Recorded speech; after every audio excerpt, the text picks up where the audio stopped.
716 अरब रुपया गवर्नमेंट ने मुख्तस किया है। ये ऑफ कोर्स आप की पूरी एफर्ट होती है कि जो मुस्तहिकीन उन तक पहुंच सके।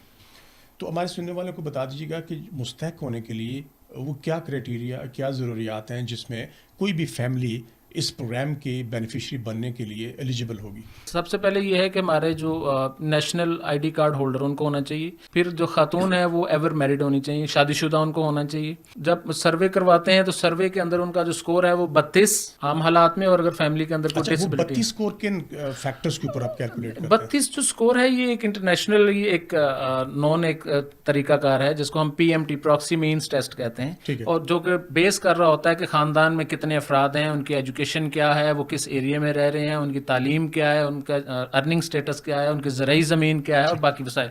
इन सारी चीज़ों के ऊपर जो हमारे सर्वे के अंदर सवाल पूछे जाते हैं उसकी बेस के ऊपर कंप्यूटर ऑटोमेटिकली जो है उससे उसका स्कोर कैलकुलेट करता है। हम जिनको वो दे पा रहे हैं फंडिंग की वजह से, जितने पैसे अवेलेबल हैं, वो 32 स्कोर आम हालात में है।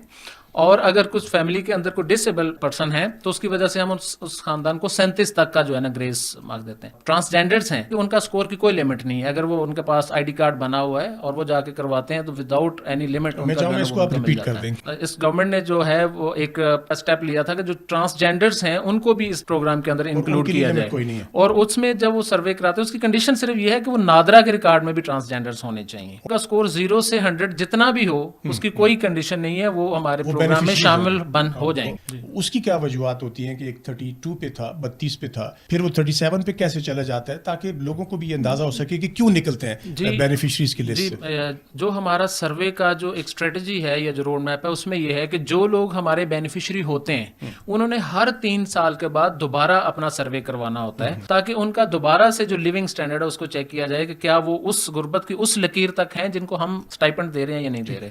तो अगर उनके खानदान में कोई नंबर चेंज हो जाते हैं या कोई गवर्नमेंट जॉब में चला जाता है या कोई टैक्स पेयर बन जाता है, तो इस तरह की जो इन्फॉर्मेशन आ जाती हैं तो उसकी वजह से वो इस प्रोग्राम से एग्जिट कर जाते हैं अगर उनका स्कोर ज्यादा हो जाता है। 1 जुलाई से किया है। हमारे 10 मिलियन जो फैमिलीज थी उसमें से बहुत सारे लोग ऐसे हैं जो कि इन स्कोर की वजह से निकल गए, तकरीबन 40 लाख, और 38-40 लाख लोग ऐसे हैं जो नए लोग उसमें इन हो गए। तो ये इस प्रोग्राम की खूबसूरती है कि ऐसा नहीं है कि एक बंदा ले रहा है तो वो लेता ही जाएगा और उसका वो नहीं होगा। प्रोसेस से आने वालों का भी जाने वालों। जी बिल्कुल। और ये जो जिनका स्कोर फिर भी 32 से नीचे रहता है वो कंटिन्यू करते हैं, जिनका ऊपर चला जाता है वो एग्जिट कर जाते हैं।